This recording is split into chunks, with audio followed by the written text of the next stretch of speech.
All right, this is a really interesting statistic. And what I realized when creating this presentation is that the reason that we need to talk about this really doesn't have much to do with like the logistics of running retargeting campaigns. Like there are definitely some differences when it comes to cold traffic versus retargeting, and we're going to talk about those.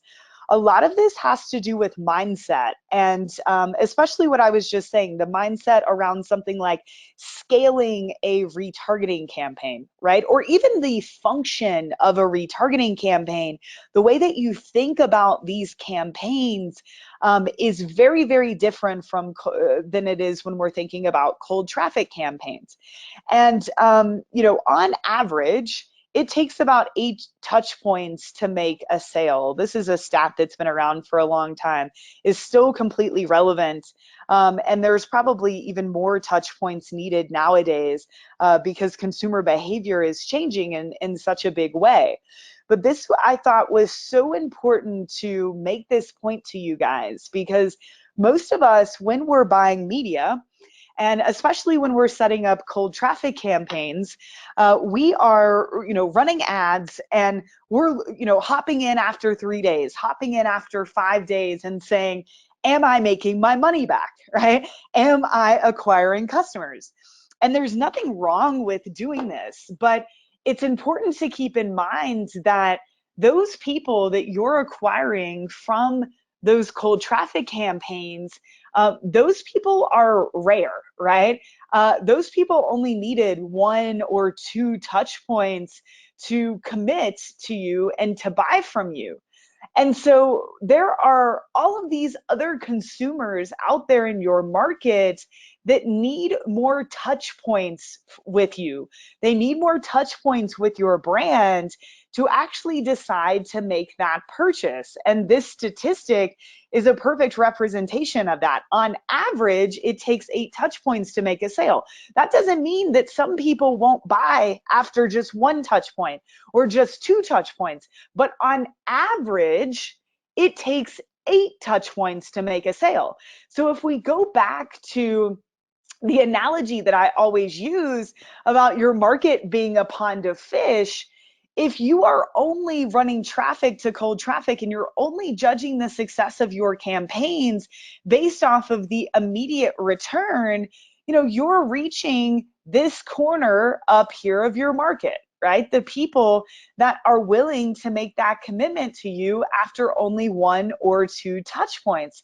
But what about the rest of your market that needs 3, 4, 5, 6, 7, on average 8, which means there are people that need 9, 10, 11, 12, 20, 30, right? There are people in your market that require much more than you're giving them if you are only judging the success of your traffic system based off of the results of your cold traffic campaigns. So a little myth buster. Um, Retargeting doesn't always produce a lower CPA. And what I mean by this, and we're going to quickly go back through Ezra's traffic system that we introduced in Module 1, because it's such a great example of retargeting. You will see that as Ezra's traffic system develops, his CPAs go down, right? So at the end, he's eventually paying, $5 to acquire a customer. Now, that doesn't calculate all of the money that he spent in the other campaigns, the other 7 touch points that he's spent money to reach this person, right? That's being calculated in their own campaigns. And so although it appears that the CPA gets cheaper as we go through the customer journey, and it does when you're looking at it from a campaign to campaign basis, in the end, just because you're retargeting doesn't always mean you're going to acquire the customer for less money. So this is a myth that I see. People expect that because you're retargeting, you're going to pay a lot less to acquire this person. That is absolutely not the case, because the people that only need 1 or 2 touches, those people are going to be pretty inexpensive to retarget, because you only really need them to take 1 click over to your website to take this action. But again, what about the other portion of your audience that you might need to pay to show 10 different ads to over a period of time? So this was something a point that is so important to understand as we talk about retargeting. Number one, retargeting isn't always cheaper just because you always already have a relationship with that person, especially if you calculate how much you've spent on each touch point that you've had with that person in the past. Another way to think about retargeting, another important point that I'm trying to make, is that again, retargeting isn't always about acquiring really cheap customers. It's also about scale. Because if we go back to the pond of fish analogy, if we're only running cold traffic campaigns or only judging the success of our traffic system based off of how someone behaves after the first few days that they've interacted with us, we are missing out on a huge portion of scale that is available in our market. Those people that need more than one touch point. So retargeting is actually also about scaling because it allows you to continue to build that relationship, continue to overcome any barriers to purchase that these consumers might have who weren't willing to buy from you just based off of that first hello. So I hope that makes sense to you guys. Really, really important to understand. And this is why retargeting is so vital to your traffic strategy. It's not going to be the biggest portion of your budget. Usually I spend about 10 to 30% of my overall traffic budget on retargeting. And that's going to depend on how large your retargeting audiences are. But it's not about scaling the budgets. It's not about even scaling the number of purchases that you're getting. Retargeting is about showing up and being present and continuing to build this relationship with someone and trying to overcome whatever barriers they might have to taking whatever that next action is that you're requesting. So if we quickly go through Ezra's traffic system planning sheet, because this is such a good example of retargeting, what you guys will remember is that Ezra has 8 steps to his traffic system planning sheet. 7, so 2 to 8, 7 of these 8 steps are all retargeting campaigns, which is really, really interesting. Why we have spent so much time talking about cold traffic campaigns, and again, everything you guys have learned so far in this course, most of that applies to retargeting too. But the reason I emphasize our cold traffic campaigns is because if those don't work, none of this matters, right? The cold traffic campaigns are the hard work. Retargeting is very, very easy. As long as the logistics around your budget and your audience sizes are taken care of. Otherwise, retargeting is very easy. Do not overthink it. It's not something I spend a lot of time on. It's not something I spend a lot of time thinking about, because if I have my traffic system plans and I know every step, my retargeting strategy is pretty easy, right? It's like once this is figured out and I'm driving the volume of traffic that I want in, from cold traffic, my retargeting campaigns are just built to move people through each of these steps whenever they might fall off. So you guys remember, Ezra starts with a pre-sale article. We've talked a ton about cold traffic, going over to 5 makeup tips for older women. This is a cold traffic campaign. But after this campaign is where his retargeting efforts start. So his next step, he realizes in his traffic system, and everybody's traffic system is different. It's why everyone's retargeting strategies are going to be different. But Ezra's retargeting strategy is built around where could this person have fallen off and what is the next step that we want them to take. So we're asking people to hop over to this pre-sale article. We're hoping that they purchase. But what if they don't, right? What if they visit the pre-sale article and don't take that next action that we're asking them to take? We have a campaign set up, a Facebook campaign that's just retargeting. people who visited the pre-sale article but didn't visit the store, right? So it's, I'm sorry, purchase isn't the next action. Really, the store is the next action that we're looking at here. So we have a video giving content, right? So, ready to simplify your makeup routine that's going back to their store. So we've already talked to them about 5 makeup tips.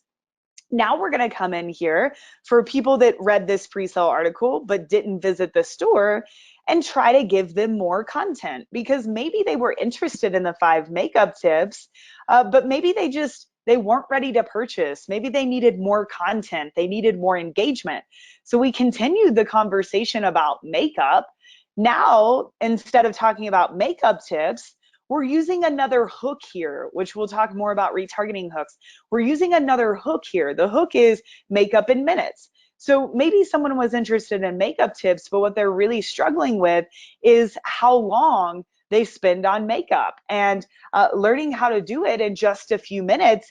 This might be the information that they need that actually gets them to visit the store, which is the next step in this traffic system. So this campaign is super simple: retargeting people who visit this page but don't visit the store with a video ad, some more content around makeup in minutes. And now we're linking them to the store. We're not going back to the pre-sale article. They've already been there.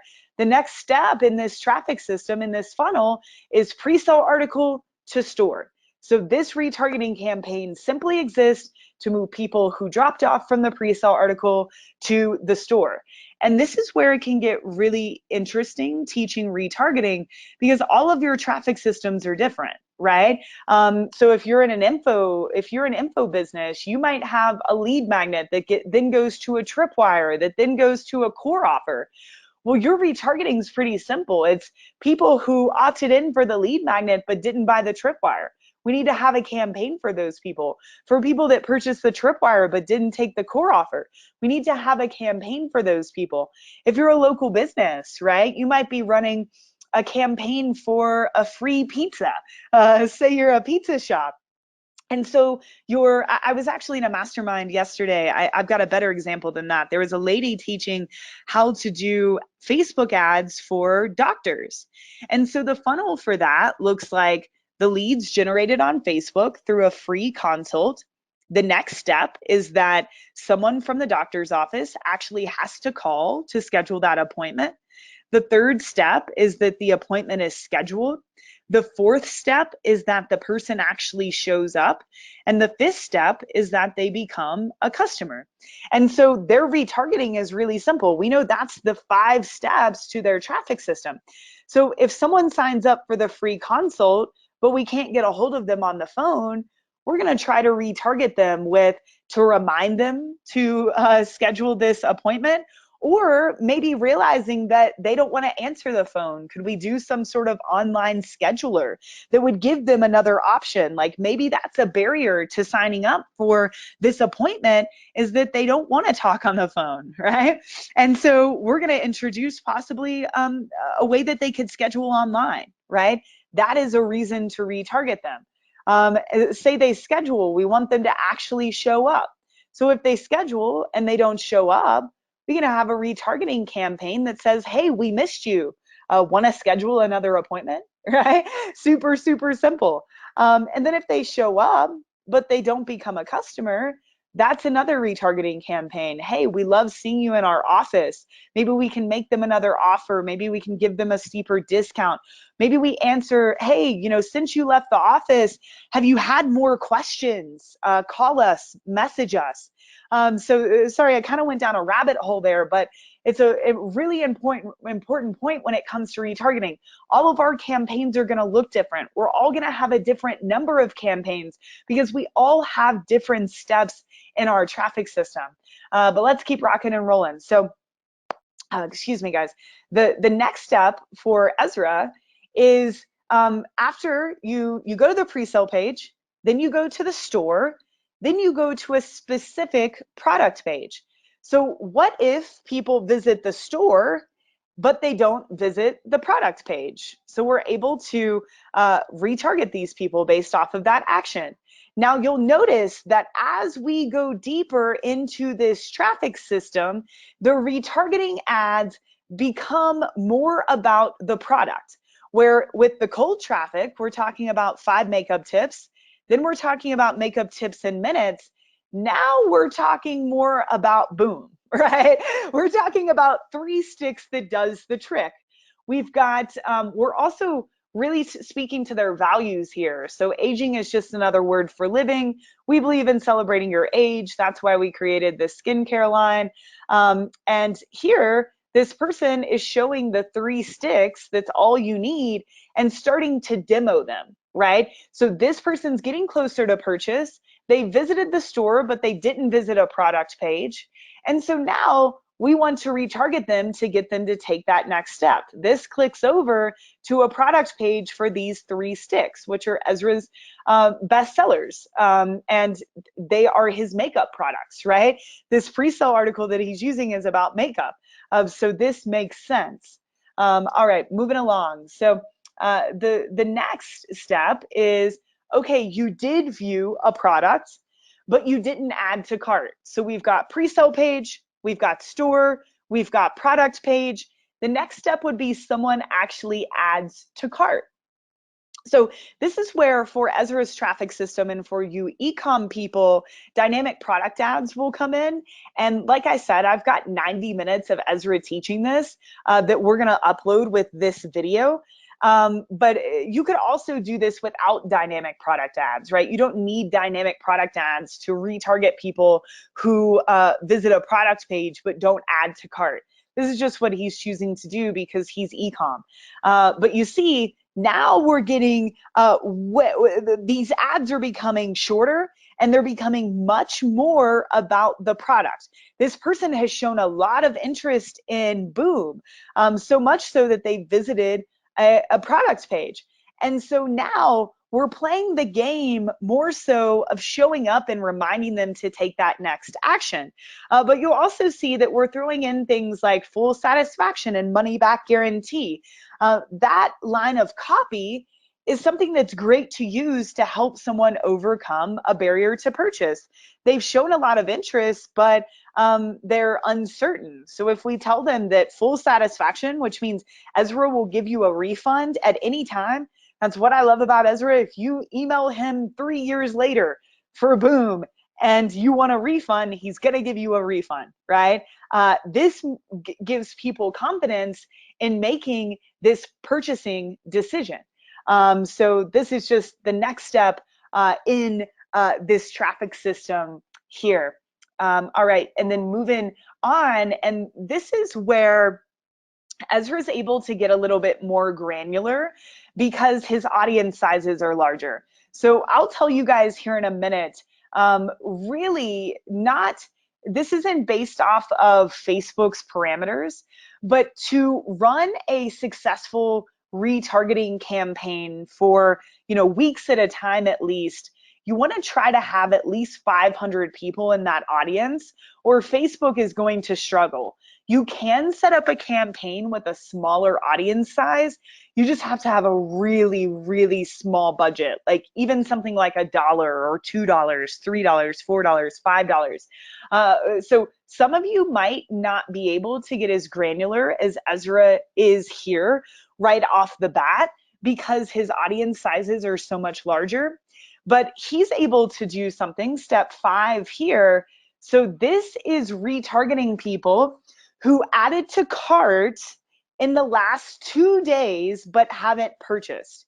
Now, this is where timing comes into play.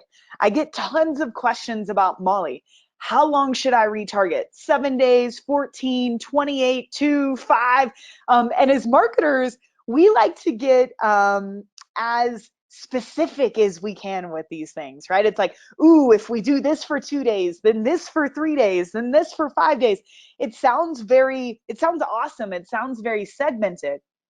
But the issue that can cause a lot of times is really small audience sizes. So if you're just getting started, you might have one retargeting campaign that retargets everybody that's ever interacted with you ever. right? And that's okay. That's a great place to start. If you're spending, millions a month like Ezra is, you can have a 7-step retargeting strategy because we don't have to worry about his audience sizes. But what he's doing here is brilliant. And I love the copy. It speaks to where they are. So someone adds to cart, but they didn't purchase. We retarget them for 2 days. He's recently retargeting people for much longer at this step, which is great, and it's working in a great way. But hey, we're holding your boom items, right? Thousands of new customers are ordering every day, so many that we can't keep your items in stock. We don't want you to miss out. So another example of really great retargeting ad copy, it's speaking to where they are in his traffic system, right? Holding boom items. It also feels very personalized. It's like, whoa, they're holding my items. He's also creating some scarcity here. Hey, we sell out. It's why this step is so effective. But you don't have to do this with just for 2 days if your audience sizes are much smaller. Do this for 14 days if you want, if you need larger audience sizes. So that's number 5.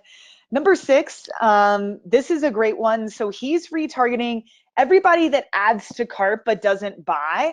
So the same audience as this here, this one's retargeting them for the first 2 days after they add to cart.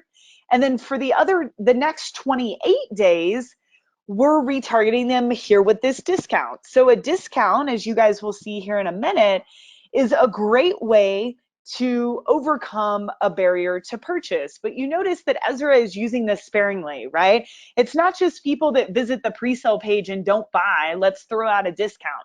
That's going to train people to expect discounts from you, and it can almost devalue your product in some ways. But you see that deep, deep, deep here for him, people who added to cart but didn't buy, for 28 days, we're retargeting them with a 10% off coupon. He's generated almost 6,000 purchases from this, or over 5,000 purchases just from this one campaign. We will have a session about Messenger. I forgot to mention that, and I'll show you how this works. But people are simply clicking here to receive this 10% off discount inside of Messenger, and then they click back over to his store to make a purchase. But this is what Ezra decided to do. It doesn't have to be through Messenger. You could give them a coupon code in the ad copy. You could give it to them on the landing page. You cannot give them a discount, right? It's up to you guys. But I wanted to show this to you because it's a great use of a discount. It's also a great use of, we realize that some for e-commerce, definitely for those of us that are selling info or software or something more complicated, people want to ask questions. And they might want to know, are these shoes waterproof, or whatever questions that come to mind. And so I love that he added the ask us any questions you have, because that gives people space to ask a question that might help them overcome a barrier to purchase, where they might not be likely to take the time to go call your customer support to get that answer, right? So I thought this step was definitely brilliant. And then last but not least, actually second to last but not least, what are you doing after people purchase? And I'll show you guys this campaign in more detail here in a minute. But after someone buys a product from Ezra, he is retargeting them, because that's the next step, right? Pre-sale article to the store, to the product page, add to cart, buy.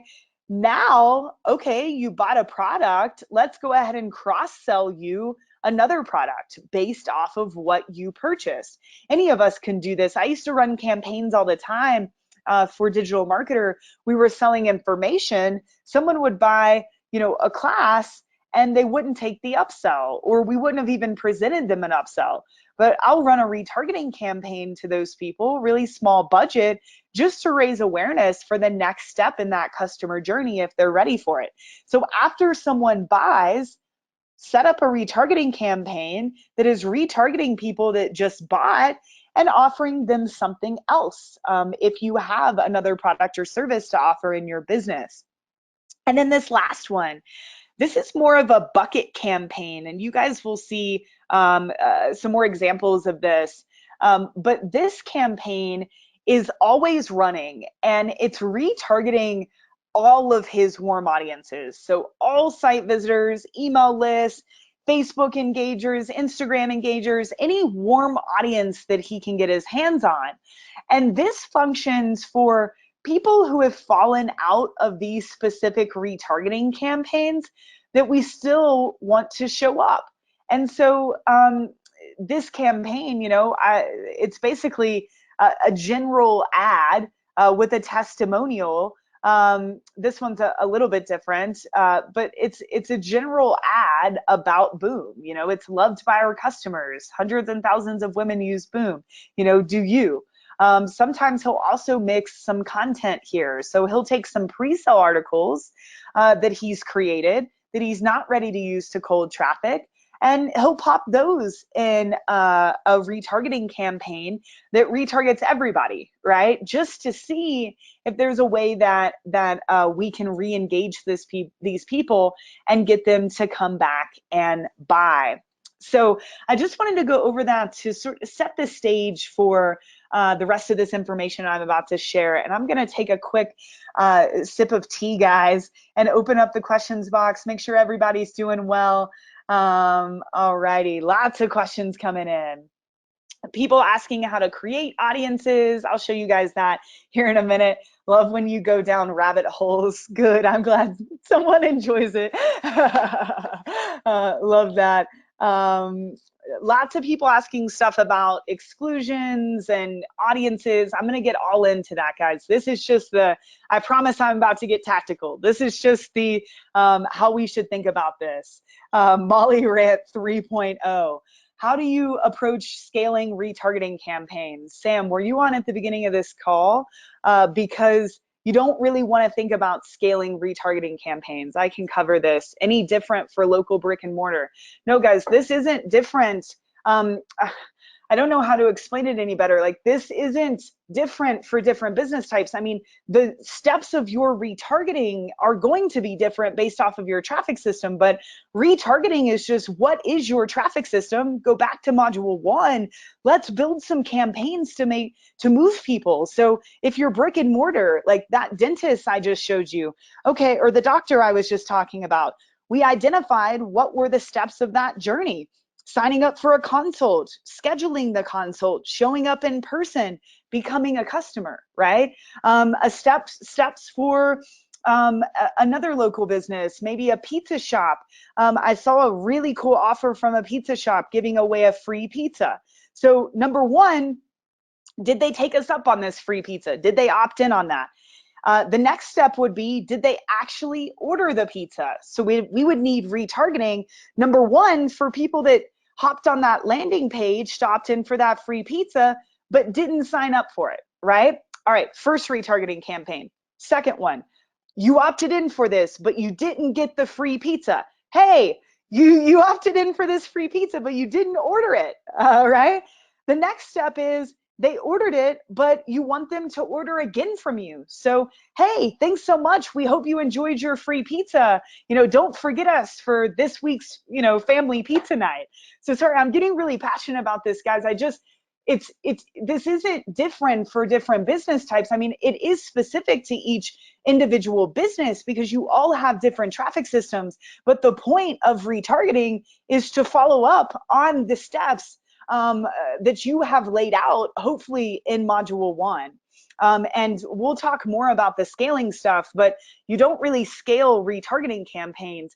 I mean, as the audience sizes grow, you might want to increase your budget a bit to fit that audience size, which I'm going to give you some budget parameters, but you're not scaling retargeting campaigns. You're scaling cold traffic campaigns. Cold traffic campaigns feed these retargeting campaigns, which might cause you to need to up the budget a little bit to reach more people. But you're scaling your cold traffic campaigns. Love your enthusiasm. Great, thanks, guys. All right, I'm gonna take a sip of tea. I will be right back.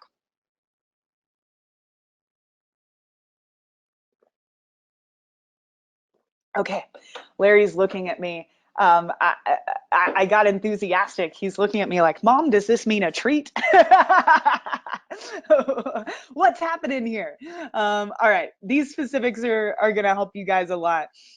So let's dive in a little bit more. Did you say tea or whiskey? It's tea. Whiskey. I grew up in the bourbon industry, so I don't really drink much bourbon or whiskey anymore. A hottie toddy, yeah, I don't know. It just the I don't mix my tea with my alcohol. Um, Dominic said, using retargeting and custom audiences, we sold an additional 40K of courses for an info product after a webinar launch. Hell yeah. Just do what Molly says. I love it. Interesting, Molly. So say, for example, if we have a winning ad in our first level of warm retargeting, would you think of moving that in front of cold traffic too? Now, Andrew, that is something to think about. And that is like here for as this stays the same, but we are also now using this to cold traffic because it works so well.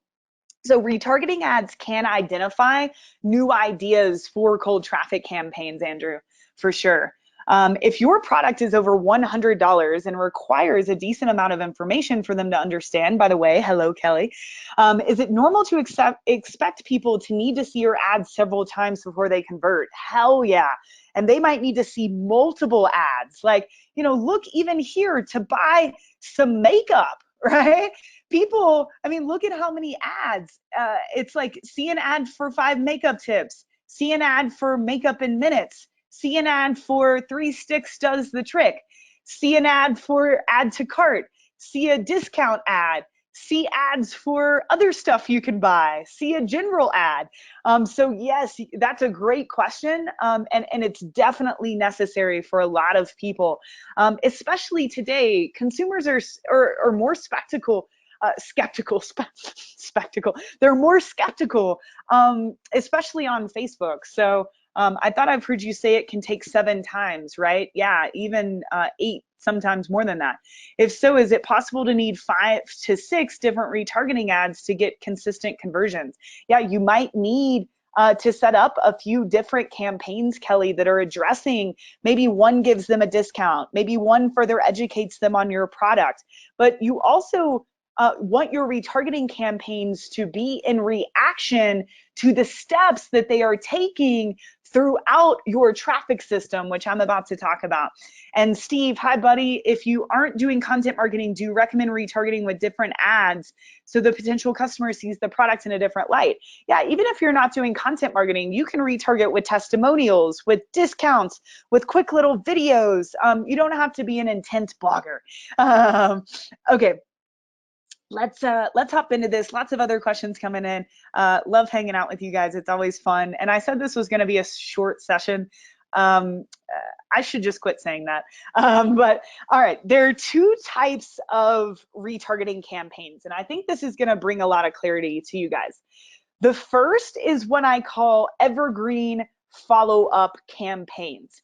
These run all the time. Like some of the campaigns that you guys see, some of those retargeting campaigns Ezra's run, they have been running for years, for 2 years, 3 years. Boris will increase the budget a bit, maybe once a month or every few weeks to reflect the audience size. But these evergreen follow-up campaigns, they're running all the time. We're not scaling them. We are letting them sit there and do their job. Retargeting campaigns are catch-alls, right? So these run all the time.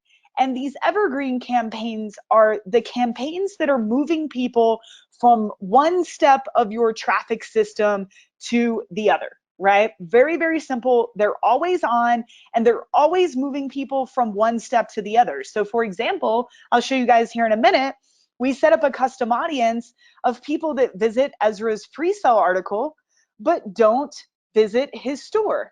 Well, Facebook is auto updating that. So if I'm in that audience and I go click over to the store right now, I'm now removed from that campaign, right? But then he's got his next campaign. It's like an assembly line. His next campaign is there to pick up the pieces of whoever falls off. So say I then visit the store, but I don't visit the product page. So I've moved which audience I'm in based off of the actions I am taking as a consumer. And so these campaigns are there, and the audiences are updating on their own. We're not touching anything other than adjusting budget when needed, or maybe throwing in some new ad creatives or copy when we see the frequencies getting high. But these evergreen campaigns are meant to run as long as possible. And they're there to move people from one step of your traffic system to the other in an automated way, because you are using custom audiences. So a great example of this, again, is here with us, we're giving this 10% off discount. So we're targeting people who visited the cart, right? So they added to cart in the last 30 days. Now, Ezra does exclude all buyers in the last 60 days, which is smart to do with your retargeting, or people are going to get confused. And he's excluding cart visitors in the last 28 days, because remember, he's showing them that, hey, we're saving your items for you, that ad for the first 2 days. So he doesn't want to show this ad to them for the first 2 days, because they're already being shown another ad, right? But this is automatic. So if I become a buyer, then I will immediately be removed from this audience and I'll quit seeing this ad. If I fall outside of this 30-day range, I'm going to quit seeing this ad unless I go back and take the same action again. As I said, if I'm in this other audience for 2 days, then I'm excluded from this. And this is all automated, right? This is an evergreen follow-up campaign, and this is in its own campaign. So every step of your traffic system should have its own campaign. Mistakes that I see people make is they try to put these two in the same campaign, and Facebook's optimization gets completely thrown off, because you might be wanting to use a different objective, or the messaging might be different. So each of these has its own campaign. But once I fall out of this one, I'll probably become a part of this one, or become a part of this one, depending on the actions that I'm taking as the consumer. And that's what's fun about Facebook and these traffic platforms. Most of this can be automated. So those are your evergreen follow-up campaigns. Really simple. All of Ezra's that you saw here are evergreen follow-up campaigns. So everything that's in Ezra's traffic system, excuse me, that we just covered, those are evergreen follow-up campaigns. Now, the second type of retargeting campaign is more of a monetization campaign. So these are one-off campaigns. These do not run all the time.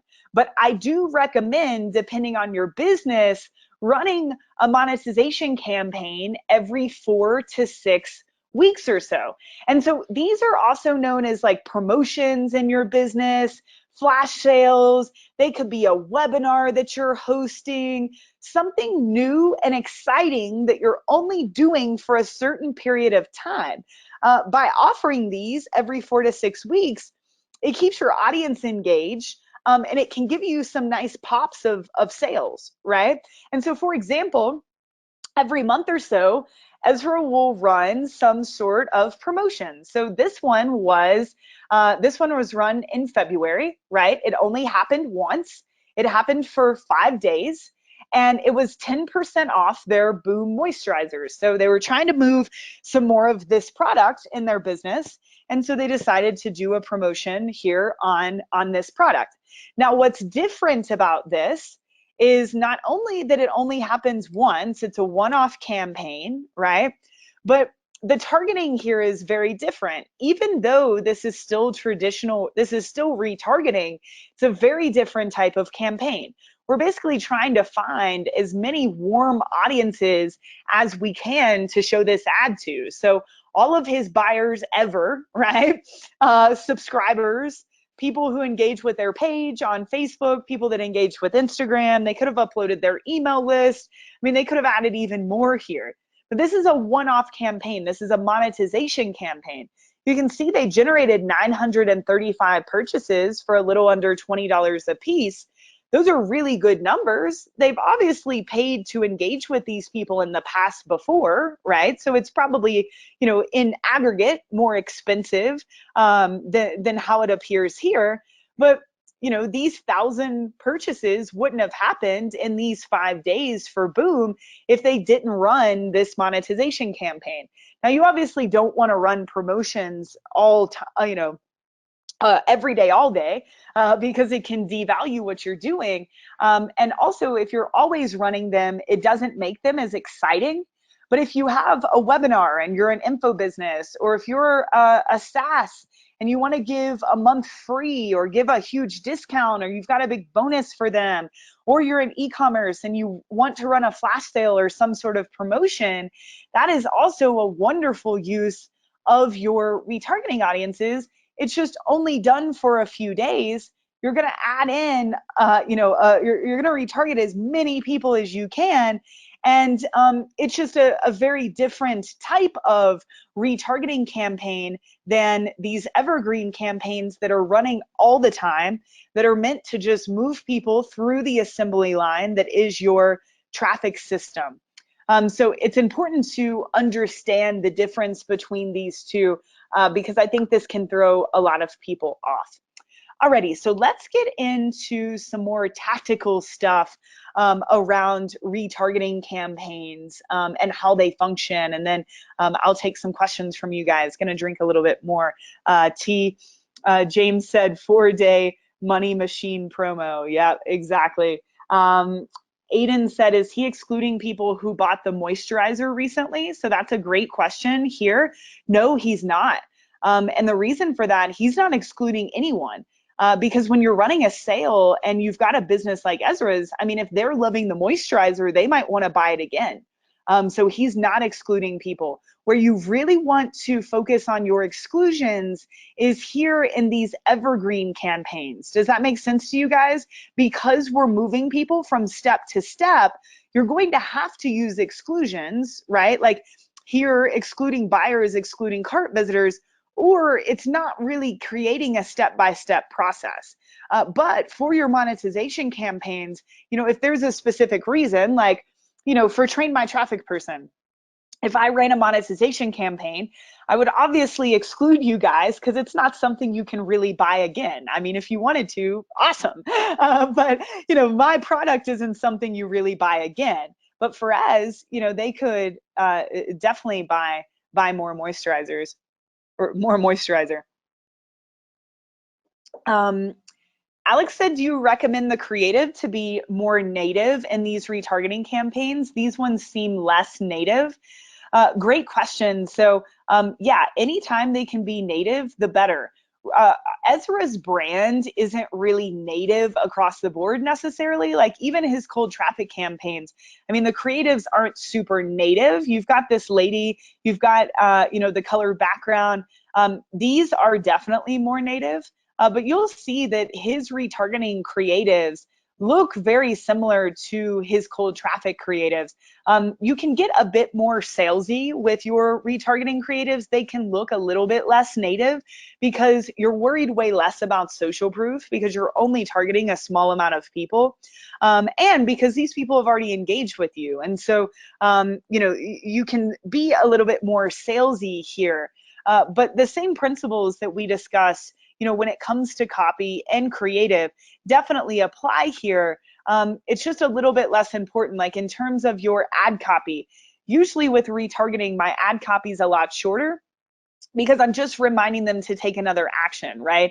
They've already engaged with me before. Usually your creatives are going to be a bit more focused around the product because they're closer to that product, right? Like you'll see even up here, Boom is not in sight for Ezra's cold traffic ad, right? But we start to, and even here, this is a video of a lady talking. But then by step 3, we're starting to show Boom. And, of course, Boom is in these DPA ads. And every ad they're, moving forward, except for this one here, include his products. So great question there, Alex. And let me see if anything else. When you're moving people from different steps, do you always optimize for purchases? Great question. We'll talk about that here in a minute. All right, cool. Is everybody with me? Is this making sense? You guys having fun? Gonna take a few more sips of tea. Just let me know where you are, what you're thinking. Not where you are physically, but like where your mind is here in this presentation. Okay, cool. All right, awesome. Glad you guys are having fun. Cool. So let's go to where we were. All right, so let's speak to some specific things that we need to understand when it comes, these are the nuances that I was talking about when it comes to retargeting campaigns. So I already went over this, but it's really important to emphasize. Each step of your traffic system needs its very own Facebook campaign. And when you're setting up these campaigns, I need you guys to use the best practices and the language that we have taught you here in Team Train My Traffic Person to make decisions on things like what objective should I use? Because each step in your traffic system, right, you're going to be using different objectives. Ezra uses video views in some, he uses messages as an objective for one of his retargeting campaigns. A few of them are purchase objectives. But I really highly encourage you to go back to module 3, where I talk about things like objectives and when to use which objective based off of your budget and based off of your audience size to make these decisions. So each step of your traffic system needs its own Facebook campaign, and you need to look at those as individualized campaigns that might look different from one another, right? Because they are different. For example, the first retargeting campaign, like Ezra's first retargeting campaign, the one that's retargeting everyone who visits the pre-sale article but doesn't visit the store, that's going to be his largest audience size, right? Because if you look at it like a funnel, that is the largest audience he's going to have. After that, naturally, more people are going to drop off. Well, when we get to the bottom of the funnel, things look very different, right? The audience sizes are much smaller. He's using Messenger. Like, different decisions need to be made because that campaign is very different. The audience size is different. And so his strategy is different, right? Here he's using Messenger. So the objective needs to change. So you just have to look at these as very separate campaigns. So just so you see this in action, here's that Messenger campaign. So it's one campaign. I'm at the ad set level now. So we're targeting cart visitors, but people who haven't bought in the last 28 days. I've shown you guys that a few times now. So there's just one ad set because it's just one audience.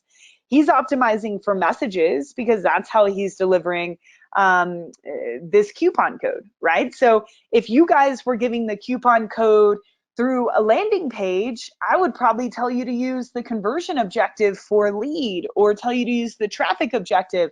But Ezra decided to use Messenger. And so that changes the objective he uses. And this is where we have to use our subjectivity and the skills that we've learned over the last few weeks.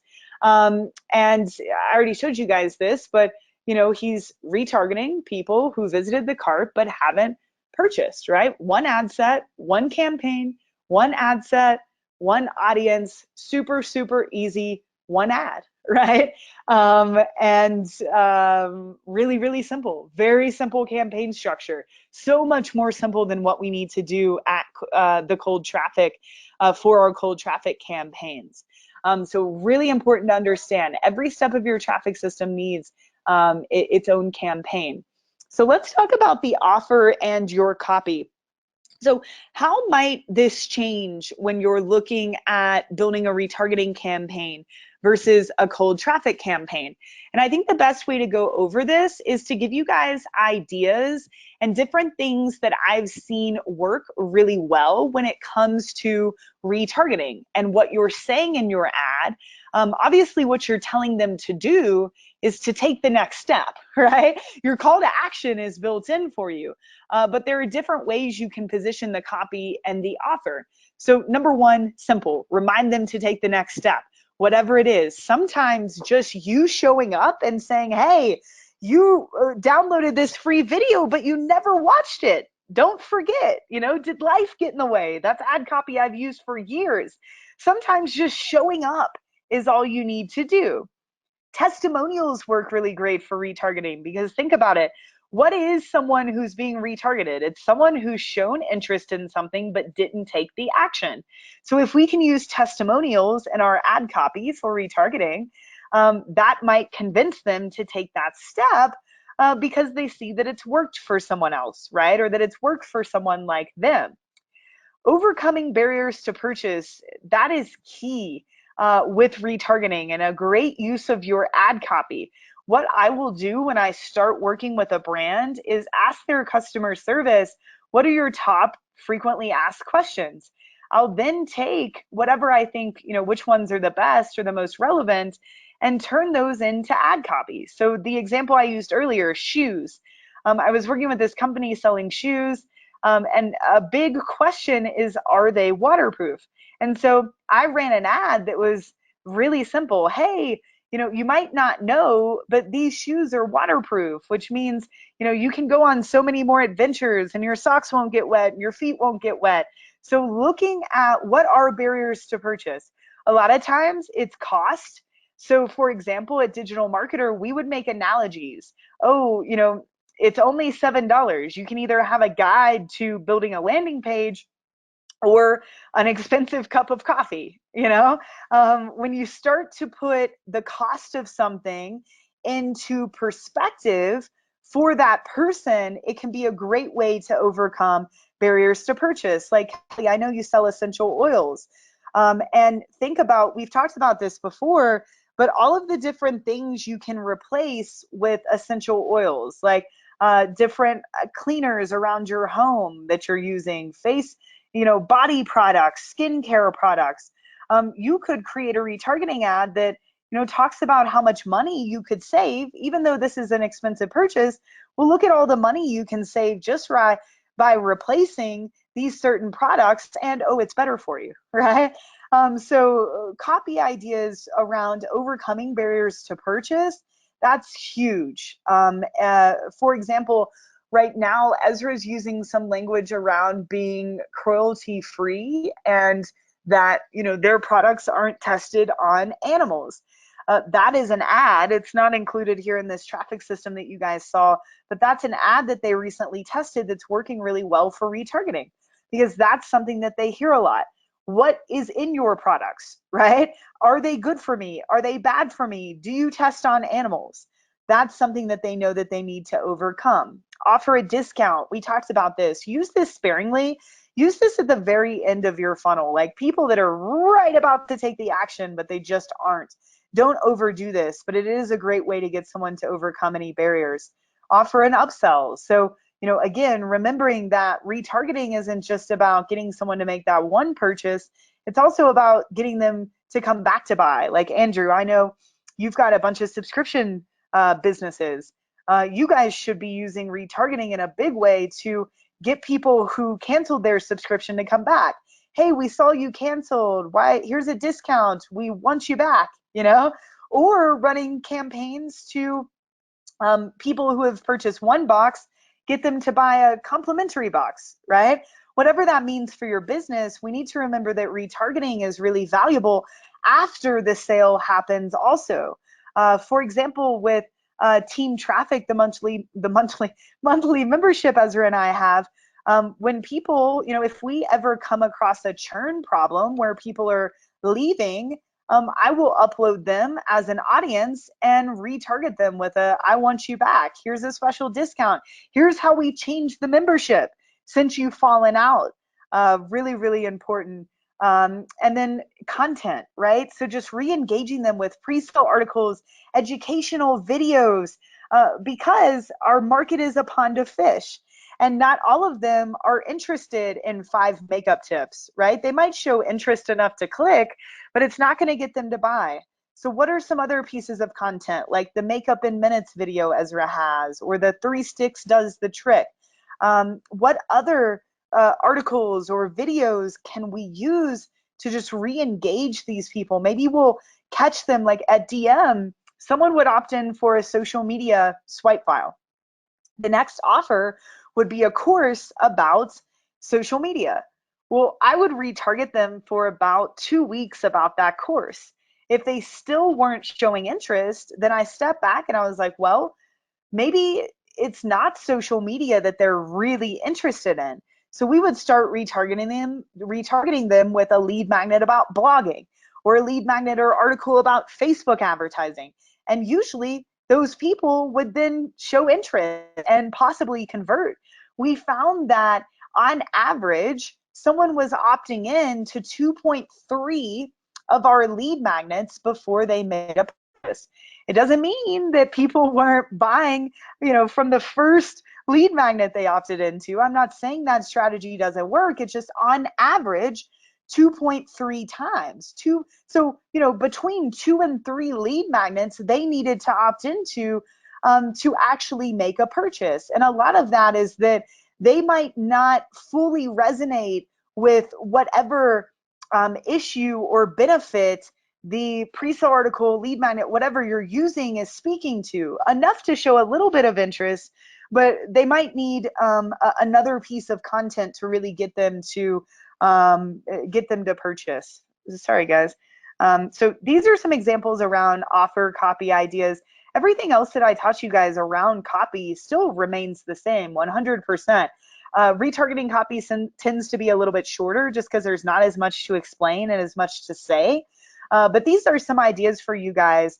Other than just reminding them to take that next step, here are some ideas for offers and copy that you can use. And there are lots more out there. These are just my favorite. Alrighty. So next, I'm having some trouble with my slides. Sorry, guys. Let's talk about campaign structure. So when it comes to retargeting audiences versus cold traffic, especially, how can this change our campaign structure? So if you're retargeting, as you saw earlier, one campaign with one ad set, that's all you need. And your audience size is definitely going to depend on on what you're doing. Like, we can't say, oh, we need 500 million or 500,000 people in here, because your retargeting audiences are going to be much, much, much, much smaller. And Facebook understands that these people already have a relationship with you. And so the optimization of your ads work a bit different. But since you've got a campaign at each step of this traffic system, you only need one ad set. There's really never a reason to have multiple ad sets inside of a retargeting campaign. So one ad set, 1 to 2 ads in each ad set. I would hover more on 2 ads if you can, just to keep things fresh.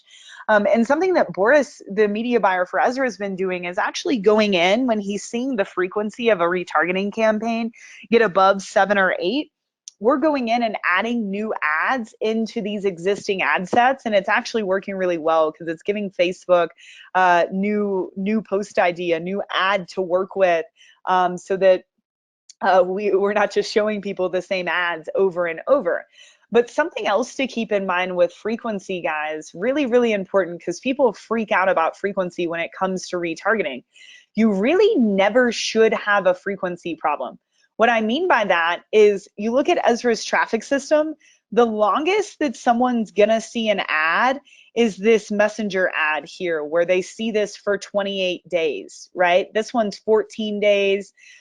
So you really should never have a huge frequency issue, because people are automatically moving in and out of these campaigns, either based off of time or based off of actions that they take. So if they go ahead and buy, then they're not going to see this messenger ad any longer. And even when it comes to monetization campaigns, you're only running these for a week at the longest. So you really never should have a crazy frequency issue with retargeting if you're setting this up correctly. If you are, then you definitely want to look at your budgets, which we'll talk about here in a minute. And then I usually use campaign budget optimization, so budget at the campaign level for these. Since we only have one ad set, it just seems to give us the best results. But setting it at the ad set level, there's nothing wrong with that either. So just some campaign structure things here to keep in mind, guys. And then I shared this with you all in module 3, I think. But here are my guidelines for what your budgets should be depending on audience size. So this should show you what you should set your initial budget at. when you're setting these up. But also, this is when scale comes in. So here are some parameters. And so, if you're under 5,000 people in your audience, you really don't need more than $10 a day. From there, I recommend going up to 20, 30, 40, 50 to 75. You can do more like 50, 60, 75 to 100. I do more like 70, 80. When I'm over 100,000 people, I can set a budget of up to $100,000 a day. Now these are or 100,000, $100 a day. Now these are just recommendations, and as you start to move between these brackets, this should really inform when you want to up your budget. So it more so has to do with as your audience size grows. Because remember, people are coming in and out of these audiences. So it's not the same person seeing these same ads over and over. So these are the budgets that I recommend. Again, these are just guidelines. Do what feels comfortable to you. You can go with less, you can go with more, but realize that frequency is a function of budget and audience size. So if you start with $100 a day and you've got 500 people in your audience, number one, Facebook just can't spend that much. And number two, you're just going to saturate your audience so fast, you don't even know what to do, right? So that's why these parameters here are so important. And then let's quickly talk about objectives. We cover these in great detail in module 3. These are very much going to depend on your audience sizes. So someone asked, do I use purchases in all of my retargeting campaigns? Definitely not, because if we look at conversions down here, number one, we know we must have more than 50 conversions a week to get this to actually work. And so if my audience sizes are small and my budget's small and I know I'm not going to get those conversions, it's probably not the best objective to use, right? So there are nuances here where I need you guys to just take what we learned in module 3, all the specifics that go into using these different objectives, and apply them to the retargeting campaigns that you're setting up. Because, for example, as I said, Ezra's got one that's video views. He's using messages as one. He's using conversions for one of his campaigns. I'm pretty sure he's using traffic for one of his campaigns. I've had a lot of success with reach at the bottom of the funnel with small audiences. So it's really hard to tell you guys what's best, what's not. Obviously, catalog sales is what you use for DPAs. So it's going to very much vary depending on what you guys are doing. Alrighty, and then last but not least, let's talk about targeting, because with retargeting, that is the huge variable here, right? We're not going out and looking for new people. We are simply retargeting the people who have already engaged with us. So as I said, you want to ensure that your audience is at least 500 people if possible. It doesn't mean you can't do it without it, but that is a sweet spot where I see things actually start to work. Otherwise, it can be hard to get even any impressions if your audience size is super small. But everything that has to do with retargeting in Facebook is here in your all's audience tab.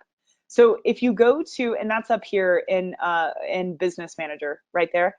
And so all of this, and you can even see here, like this is for our Smart Marketer account. So I've got an audience of everybody who opted in to one of our lead magnets, registered for a webinar, everybody that's engaged with me on Instagram, Facebook, video viewers, downloaded a lead magnet. So these are all retargeting audiences. The only ones that aren't are our lookalikes. So all this happens under custom audience. And so you can retarget people who visited your website, customer files, so you can upload email files, your email list, your customer list, your lead list. That all happens here. App activity, people who engage with your app. Retargeting for apps is really cool on Facebook because you can retarget based off of certain functions, like did they actually download the app? Offline activity, this is a topic for another discussion, but these are people who came in your stores. So like the pizza shop I was telling you guys about, they upload everybody who purchased from them in the store to Facebook so that they know their buyers, but so that they can also match up with Facebook, possibly how many people actually came in the store from a Facebook ad. But then there are a ton of other sources, right? So these are our sources. people who watched a video of yours, right? Whether it's organic or paid, people who visited your profile on Instagram or engaged with one of your posts. Same thing with lead forms or events, people who engage with an instant experience or Facebook page. So this is where you go to create all of these audiences. And the website traffic one is the one that I use the most for when it comes to setting up these evergreen follow-up campaigns, because this is where you can do things like, okay, I just want people who visited this specific page. So say we want people who visit makeup tips, right? So what I'm gonna do, the pixel's already on here, so we don't need to paste, this is called the root URL. Facebook doesn't need that. Facebook needs this part, everything after the root URL. I could even just do this part and Facebook would still pick it up, but I normally do everything after the root URL.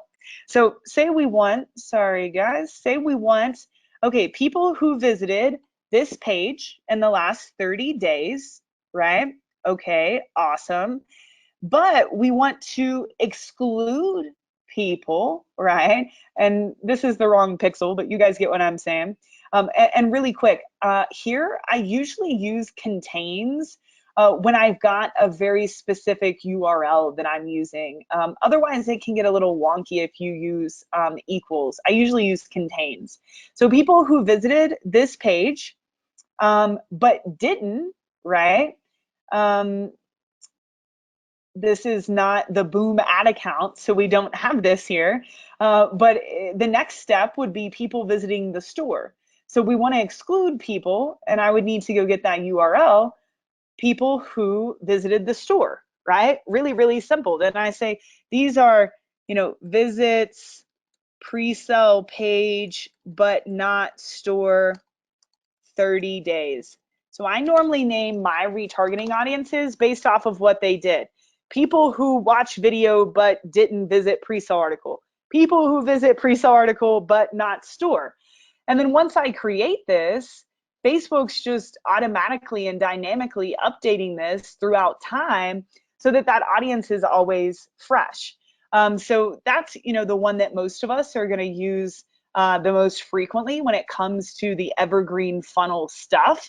When it comes more to monetization, that is where you see here we've got Instagram engagers, Facebook engagers, and let me click into an example for you guys of this. So like here's an example of a monetization campaign. You guys probably saw these ads. It was really simple. People who we were trying to get people to sign up for Train My Traffic Person. Now we knew we couldn't take that out to cold traffic, but I wanted people to be aware of this. And so this ad set is every warm audience I could dig up under the face of the sun.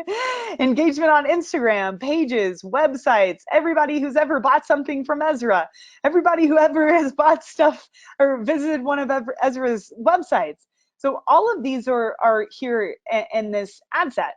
And I didn't use purchase because I didn't think it would happen frequently enough. But you see here, we spent 11,000. We've got 16 purchases attributed to this. So we made at least 35 to 40 grand just off of this one campaign. I mean, retargeting campaigns just have such a high return on ad spend. That's how they're built, right? It's why they're not super scalable. But you see here, my frequency was 8. That's when we stopped. But this drove a ton of traffic, a good amount of sales. And this one just has one ad in here, right? Because that's all we needed, just one ad announcing train my traffic person. This is another example of more of a monetization campaign. So let me show you a few of Russ's campaigns that we've set up. So he's got the webinar replay. So we ran an ad about the webinar replay. We ran a direct sales ad about his class. And then for 2 days before the cart closed, we ran a Time's Up ad. All of these have the same exact ad set in here. It was all of Russ's warm audiences, which isn't much because this is a brand new business. So we've got all of his site visitors and everyone who's engaged with him on Facebook and Instagram. We didn't have an email list to upload, anything like that. but this is what we have to work with. And for a few days, we ran a direct sales ad. You see this relevance score is low, very, very normal with retargeting. With his daughter here, just to let people know that time was almost up. So just two examples of more so some monetization campaigns. Here's a great example of a evergreen campaign. So this is a campaign that Ezra is running to people who have purchased from him in the last 180 days, in the last 6 months. So we just started this, March 15th. So this was started, about 2 weeks ago. This is working really well. He is optimizing for purchases because we're getting a good amount of purchases. He's got the volume. The purchases are super cheap. Now, remember, we've probably spent months, maybe years, nurturing most of these people. But this is where you might use more than one ad set. A case for that is Ezra broke this out by, you have bought from me in the last 6 months, right? So you've bought from me in the last 6 months, purchased in the last 100 days, but you never purchased Nectar, which is one of his products. So you bought from me, but you didn't buy Nectar. So he knows you didn't purchase Nectar. So he's going to show an ad to you for Nectar. Same thing. You purchased in the last 180 days, but you didn't buy cotton. So these are evergreen, running all the time at the end of his traffic system saying, okay, all these people bought, and every new person who's buying today will be put into this, but you haven't purchased this other product that we think you might like. So he did use different ad sets here because these are so specific to the product, right? Like if you already purchased clean, it would be fine to show them the ad again, but it's not as specific as what they have set up here. So just wanted to show you guys some examples, wanted to show you where this audience stuff lives. That's pretty much all I have from a teaching standpoint. Happy to answer questions, whatever I can do. I hope this was helpful for you guys, and I really enjoyed it. Wow, we got lots of questions coming in. So I'm actually gonna start from the bottom. Manuel said, try to upload that in the EU. Were you talking about offline events or something, Manuel? Let me know what you're talking about there. How do you limit people seeing the ad for only 14 days? So that's done when you're creating your audiences, right? So, all right, I want to create an audience of people who have visited this in the last 30 days, but haven't taken this action, right? And from there, this audience is going to update because whenever they take that action, they're then going to be removed from this. And what you can do is you can say people who visited specific pages in the last 7 days, right? So maybe they visited in the last 7 days, and then you want to exclude people who have purchased in the last 7 days, right? So maybe you want to target people who have visited a pre-sale article in the last 7 days but haven't purchased. Well, as soon as the 7 days expires, Kelly, unless they keep going back to this same page, they will quit seeing that ad because they're no longer a part of that audience. So that's built into the timing there. How was the wedding? John Grimshaw got married Saturday. It was amazing, and I cried a lot. Happy cries. But it was really, really fun. Thank you. I'm missing him though this week. You realize how much people mean to you when they're gone. So I'm excited for him to come back. I have an audience of 4K, which would mean I should set it up to $10 a day. But what if the conversion goal is purchase and a purchase conversion is $13? So if you've only got 4,000 people, Laura, and hey, good to see you. If you only have 4,000 people, I wouldn't use the purchase objective because, here with conversions, optimize target audience is more than 5,000. So 4,000 is a little bit low to be using the purchase objective. So just something to think about there. Alrighty. How do we know what our audience size is? When we create custom audiences based off of website visitors and behaviors, Facebook always blocks us from seeing the audience size. A little birdie told me those were coming back, which is good news. But I calculate based off of, for example, you can still go in, this one's a little broken. You can still go in under your audiences here and see like, okay, video viewers is 87,000.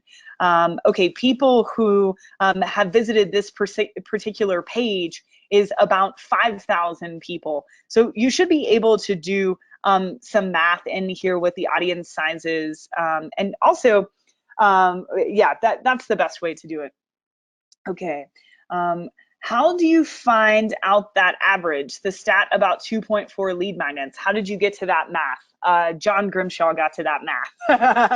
I don't know exactly how he did it, but we can ask him. Great question. Okay, Kelly said, yeah, that's my pre-sale article idea. Awesome. When having ad copy that touches the barriers, should we expand on this in the landing page? You don't have to, Liz. Great question. You can just send them back over to the product page or wherever you're trying, whatever the next step is. You really don't have to have, like for example, Ezra's makeup in minutes video that just has the woman talking about how quickly you can do makeup. You know, when you click over on that, that's going back to his store. Nothing about that is on his store. So don't feel like it has to be on the landing page. That's a really, really great question. Tim said, I thought this was starting in 5 minutes. Sorry, buddy. I hope there wasn't a miscommunication on that. Salvador, hello. How critical is it to have an email autoresponder system to support this traffic? I know it'll surely help. Would you say it's 100% necessary to have? It really depends on the business. I mean, you don't have to have it. It's silly not to, but don't wait for that to get started. So, I mean, email definitely helps because you can follow up in your email with the same stuff that you're doing in retargeting. It's why you see here that we are syncing, we use Klaviyo for email marketing, and especially inside of Boom, they sync everything with Klaviyo. So that way email and ads both know what they're doing, right? If that makes sense. So you can see, yeah, synced, synced, synced. So, I mean, they're syncing everything with Klaviyo so that both systems are speaking to each other. Alrighty, do we have the ability to retarget people who are on an SMS opt-in list? Do we have the ability to retarget people who have listened to our podcast? Podcasts are hard because iTunes doesn't really give you any information. The way that I do that is send them back to a show notes page, digitalmarketer.com/podcast, and then we pixel them there. And then in terms of SMS, if you have their phone number and you have permission, you should be able to upload those phone numbers as a custom audience, a data custom audience. Awesome. This is awesome and fun. Good. Glad to hear. Hi, Roy. Hi, Danielle. Alex, thank you guys for the kind words. All right, going back down here. All righty. We don't have a cart to buy online. People buy after calling to consult or book an appointment. So to retarget, would we have to upload our customer list based off of what they have purchased? Yes, definitely. So David, that's where, like, say you're using Infusionsoft, if you sync that to Facebook, that could be very helpful, because back to what the doctors do that we were talking about, they use a similar CRM. And so when someone schedules their consult, the person that's talking to them on the phone just adds a tag inside of the CRM, and then that speaks to Facebook so that Facebook knows that person should be removed from that audience, right? Or added to another audience. So great question. Will be a lot of work, but I'm wondering if we can apply tags in Infusionsoft and just upload that. Yes, exactly, David. There are a few tools that allow you to sync Infusionsoft with Facebook too. It actually won't be as much work as you think, which is good. Yeah, that shouldn't be too hard to do. If you have a very small local audience for cold traffic, would you bother with retargeting? Yeah, I would always bother with retargeting. But it doesn't have to be anything complicated, right? Like if you have a really small audience size, or if you just don't have a lot of time, like look at what Ezra and I aren't doing a ton. This is the wrong account. We aren't doing a ton when it comes to retargeting right now with Team Traffic and Train My Traffic person because we're figuring out what those businesses look like evergreen. But right now, I just have a simple ad running, optimizing for the purchase of Team Traffic. And again, we've just got one ad set here. So this is targeting all of my warm people, right?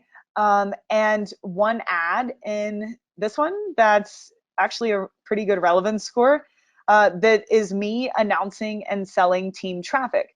Now, since these audiences aren't like dynamic in a traffic system, because we don't really have a traffic system right now, we'll end up evergreening the webinar, the replay, the sales ads, everything you guys have seen us do. We'll just evergreen that. But for this, what I'm needing to do is just change out this ad every week or two so that it doesn't get tired until we have that evergreen traffic system built, which is another reason I miss John. He's working on that. Okay, cool. This is very helpful, Molly. Thank you. You're so welcome.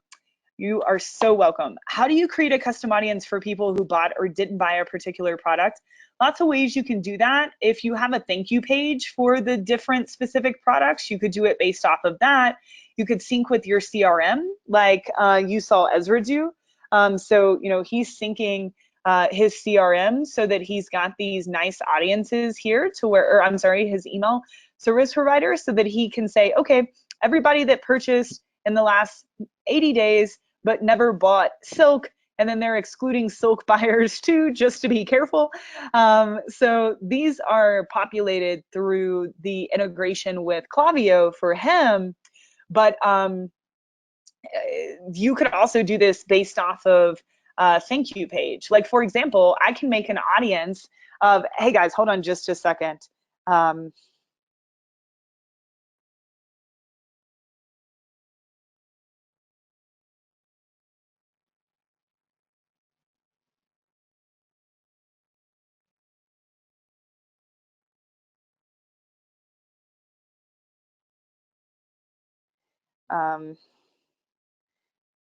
okay, sorry about that, guys.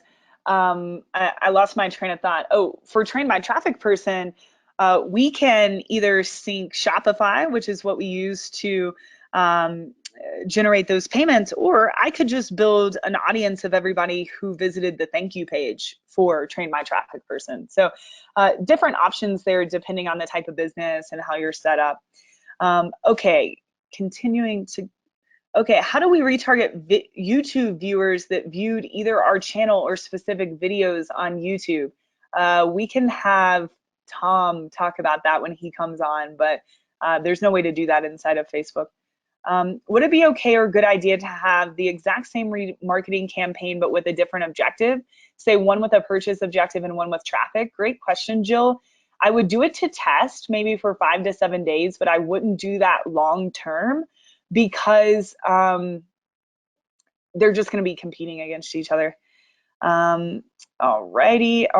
How accurate do you find Facebook estimated audience sizes? Very accurate when it comes to retargeting, not always the most accurate when it comes to cold traffic. What's the email program name? So Klaviyo is what Ezra uses. Klaviyo with a K, Klayvio. Do you recommend that all uploaded custom audiences have email address, phone, and name? Or what are the minimum number of data fields you recommend? Great question. You can go with as little as 1 data point, which doesn't work super well. Like you could do first name, but I mean, the matching would be terrible. So I always try to have something like email address or phone number that's the unique identifier of that person, Danielle. Great question. How do you know how to retarget people who watched a YouTube video embedded in a website to a certain percentage? Yeah, I mean, you can't really retarget YouTube people in Facebook. The platforms don't really speak to one another. You could retarget people who visited that page, you know, and obviously, you know, hopefully they would watch the video. You could even layer in people who spent a certain amount of time on that page because that might indicate that they've watched the video for a certain amount of time. So that's an option when you're setting up these website custom audiences. Percentage of people who have spent the most time, people that have spent X number of time on the page. So there's no way to do that between YouTube and Facebook, but you can definitely do that if you can definitely do that if the page, sorry guys, you can definitely do that by creating a custom audience based off of the activity on that page where the video is embedded. David said, oh, how do I do that? Not sure what you're talking about, buddy. Just let me know exactly what you mean. There are lots of questions coming in here, so I kind of lose context of what people are saying. Let's say we've gotten several hundred sales with prior promotions, but now want to run another retargeting campaign, but not expecting 50 conversions a week. Still stay away from conversions objectives since it's not 50 a week. Just go with traffic. Dominic, if you're running the sale for less than a week, you can still use conversions because Facebook needs 50 in a week, but you wouldn't even make it to the week mark, so it wouldn't screw up the optimization. So since you have so much pixel activity, I would optimize for purchases there, my friend. Great question. How can this be applied, hey Steve, to purchases on Amazon where the pixel doesn't work? Yeah, so I mean, it's hard with Amazon because we aren't able to retarget through Facebook because we can't put our pixel there. So ways that people have, like I know Ezra used to run traffic to a page that he owned to give someone a coupon code that they could use on Amazon. And the reason for that is that he gets the email address and he has the ability to retarget. How do I set up the Infusionsoft to Facebook integration? I'm not sure. It's been a while since I did it. I would just Google Facebook ads and Infusionsoft integration. Let's see. Yeah, Infusionsoft has some things going on it. It looks like Zapier does it, which is awesome. Yep, so it looks like this is a lead ad integration. You want like an audience integration, but I would just do some Googling. I know there's at least 4 or 5 tools on the market that do this. Yeah, Leads Bridge, I've used this before. I remember that working pretty well. Integrate, yeah, this one, lead ads, but I would just do some searches, even ask Infusionsoft, or Keep, I guess is the name now. Just ask what they recommend. Do you have a templated mind map flowchart which visually shows us cold traffic ads and retargeting ads as they move through the journey? I mean, yeah, it's basically this traffic system. You know, I mean, this is how someone is going to move through this entire system. I'm not sure. I'm happy to make it clearer. I mean, I guess we could create a mind map that has all of these images, but I mean, this is the system. This is the system that we're using. All right, what do you do if after you start with purchase objective and after 1 week you don't have 50 purchases? So you can keep letting it go to see if it will work, Jason. Sometimes it'll keep optimizing even without 50 conversions. So if it's working, don't stop it. But if it quits working, do you change the campaign objective by copying campaign and ending the old one? So yeah, if it's not working, I'll choose another objective, either optimizing for a step further up in the funnel or optimizing for something like traffic. And I'll just duplicate those ad sets, yes, and put them into a new campaign. Any chance, Ezra, you might do a bonus session on how to use Klaviyo? I don't think it's right for Train My Traffic person just because this is all about traffic and Klaviyo is such a specific service. So I don't think that would be this would be the right place for that. But I think Ezra has some videos where he's talked about Klaviyo possibly that I can ask him about. All righty, plus this, Liz said yes, plus this integrates Infusionsoft to Facebook. That is the one that we used at TM, was plus this. Love it.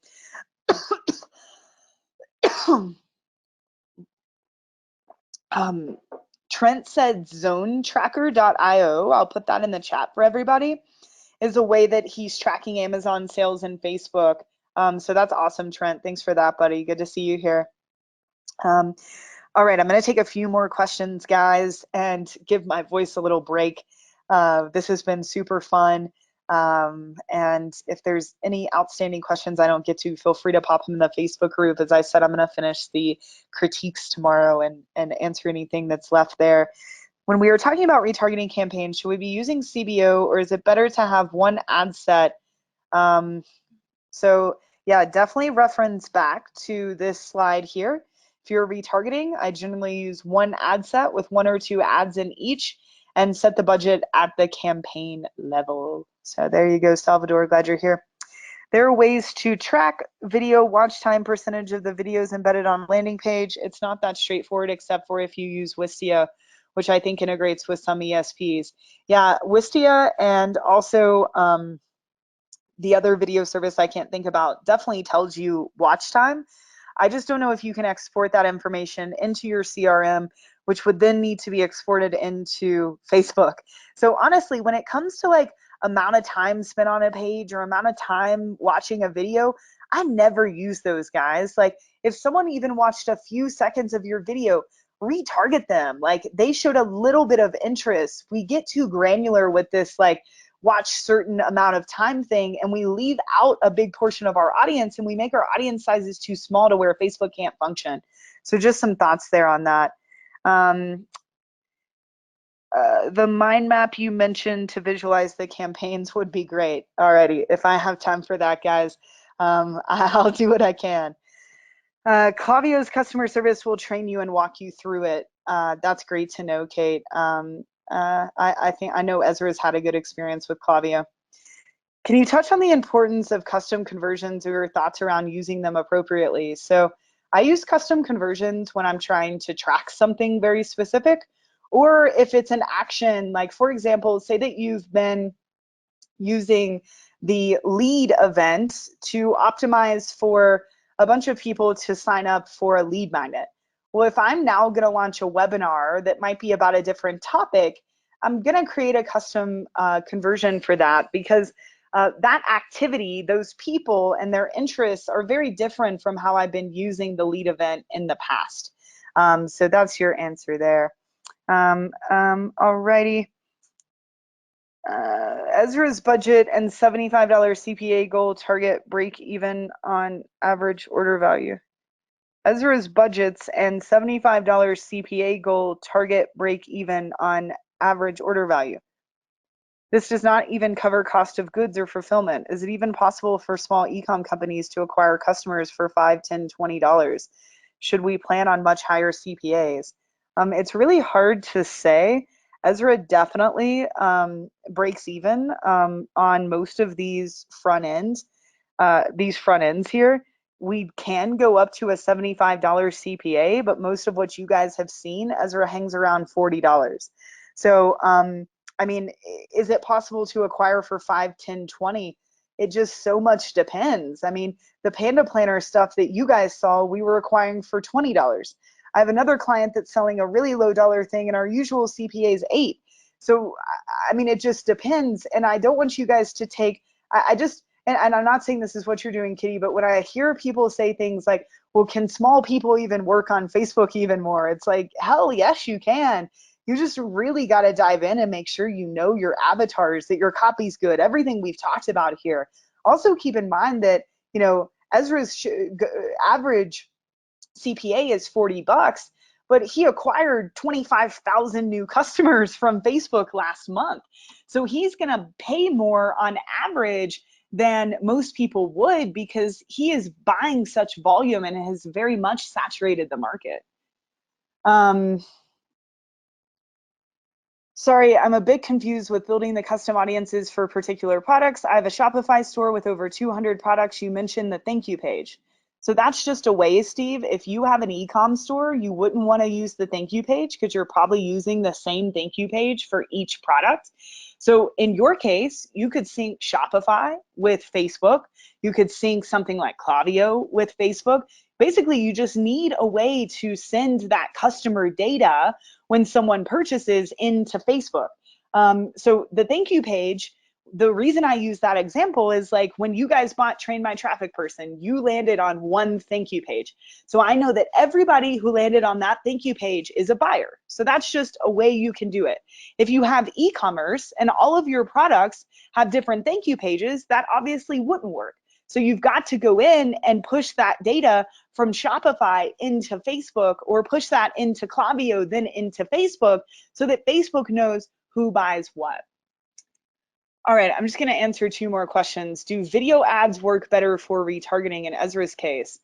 No, definitely not. I mean, they all work, right? This is a static image. He's got, this is a video. These are all static images. This is static. These are static. So, I mean, video here, one is not better than the other. They speak to different types of people, but he's using both of them.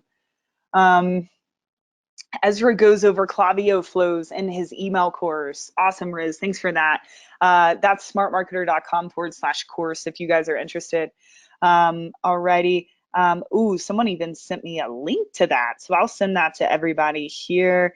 Sorry for the repetitive question. I'm watching on the phone, so it was difficult to see the slides. No worries, buddy. And then last but not least, do you create separate retargeting campaigns for a single product based off of time frame? 1, 7, 14, 30 days, would it be an ad set per day time frame? I know you only said 1 to 2 ad sets per campaign. Hopefully this question makes sense. So Sean, I'm not looking at things necessarily from a time frame standpoint. I'm looking at things from an action. I want people to take a specific action. If they don't take that action, or if they do, then they're being moved into a new campaign. So if you want to set yours up to where you retarget people for 7 days, then 14, then 20, then do it. That's awesome. Those would just be different steps here in your traffic system. I would make those different campaigns. That's a great question. I wouldn't put them all in this same ad set, but think about it less from a time standpoint and more from an offer, a strategic standpoint. So for the first 7 days, I'm going to show them this video that's extra educational, that's going to, like Ezra does here, that's going to help move them along the journey. Then maybe for another week, if they still haven't taken the action, I'm going to show them another ad that gives some more content that's a bit closer to the product. Then maybe you decide that you want to give them a discount. So don't get so caught up in the time frame thing. Get caught up in the traffic system. What offers are we making in what order? And how can we set up our traffic system to move someone through this experience? So, alrighty guys, this was fun. Hope you had a good time. As I said earlier, our Q&A call Monday, that's at 4 p.m. Eastern. We're gonna have that this Friday because I'll be flying to Australia Monday. Next Wednesday, we will have a training session about troubleshooting, optimization, and scaling. But I hope you guys enjoyed this. I'll be catching up on the critiques tomorrow. Feel free to post any questions you have in the group. But great to hang out with you guys. Hope you have an awesome day, and we will talk soon, guys. See ya.